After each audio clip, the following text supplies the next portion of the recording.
গাজায় হামাসের বিরুদ্ধে সংঘাতের পাশাপাশি সাম্প্রতিক সময়ে লেবাননের সশস্ত্র সংগঠন হিজবুল্লাহর বিরুদ্ধেও পূর্ণমাত্রার যুদ্ধে জড়িয়েছে ইসরায়েল।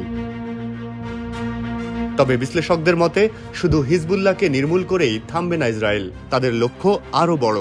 আজ রোববার এই তথ্য জানিয়েছে কাতার ভিত্তিক গণমাধ্যম আল জাজিরা।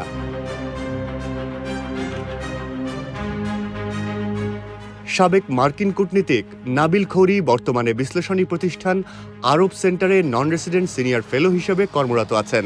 তিনি বলেন, লেবাননে ইসরায়েলের দীর্ঘমেয়াদী লক্ষ্য রয়েছে, যা শুধু হিজবুল্লাহকে পেছনে হটতে বাধ্য করায় সীমাবদ্ধ থাকবে না। আল জাজিরাকে খৌরি বলেন, 2006 সালে তাদের লক্ষ্য খুবই সীমিত ছিল, শুধু হিজবুল্লাহকে খানিকটা ক্ষতি করে তাদেরকে পিছু হটাতে চেয়েছিল। সেই যুদ্ধের স্থায়িত্বও খুব বেশি দিন ছিল না। এবারের হামলার তীব্রতাও তুলনামূলকভাবে অনেক বেশি।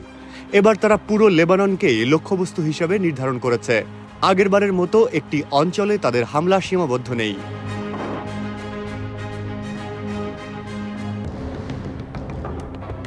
তিনি আরও বলেন, এবার তারা লেবাননের ক্ষমতার পট পরিবর্তন করতে চায়।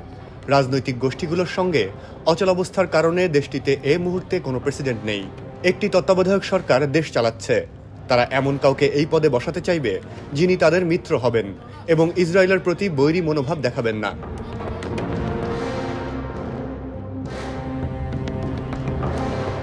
খৌরি যোগ করেন, নেতানিয়াহু ও তার সরকারের এমনকি কোনো সামরিক যুদ্ধবিরতিতেও সম্মত হওয়ার বিষয়ে কোনো আগ্রহ নেই।